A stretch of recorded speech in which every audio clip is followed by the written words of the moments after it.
नमस्कार मित्रांनो, ब्रेन बत्ती यूट्यूब चॅनलमध्ये आपलं स्वागत आहे.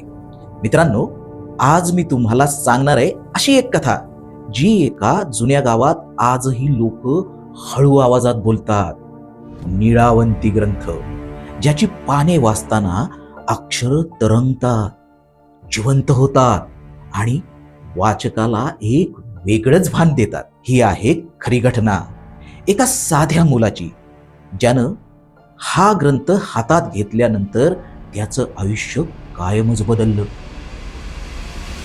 विदर्भातील एक डोंगराळ शांत गाव. शरद 19 वर्षाचा, साधा, उत्सुक.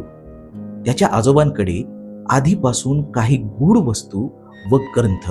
आजोबा वारल्यानंतर जुन्या पेटीत एक कापडी बांधणीचा निळसर रंगाचा ग्रंथ त्याला मिळाला. शरदला कुतूहल वाटलं आणि त्यानं ग्रंथ उघडताच त्या गावात विचित्र गोष्टी सुरू होतात.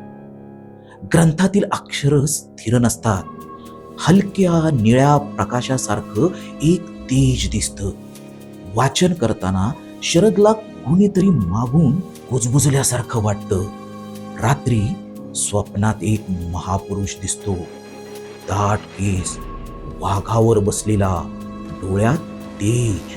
तो म्हणतो, हा ग्रंथ शक्ती देतो, पण किंमतही मागतो. शरद घाबरतो, पण वाचन थांबवत नाही. शरदचे लक्ष तीक्ष्ण होऊ लागते. लांबचा आवाजही जवळचा वाटू लागतो. गावातील वृद्ध म्हणू लागतात, हा ग्रंथ हाताळायचा नाही, यासाठी तपश्चर्या हवी. पण शरदला वाटतं हा सगळा योगायोगच आहे. तो पुढे वाचन चालूच ठेवतो.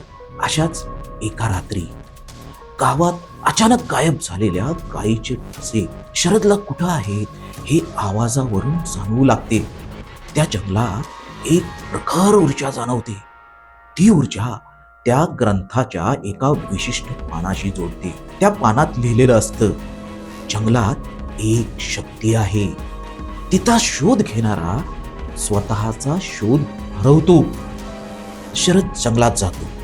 रस्त्यात झाडं प्रचंड वेगाने हलतायत. दुरून कुणीतरी त्याला नावानं हाक मारतय. अचानक एक विशाल सावली त्याच्या समोर उभी राहते.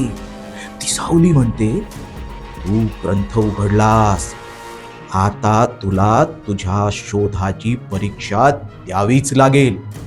आणि तिथे एपिसोड संपतो.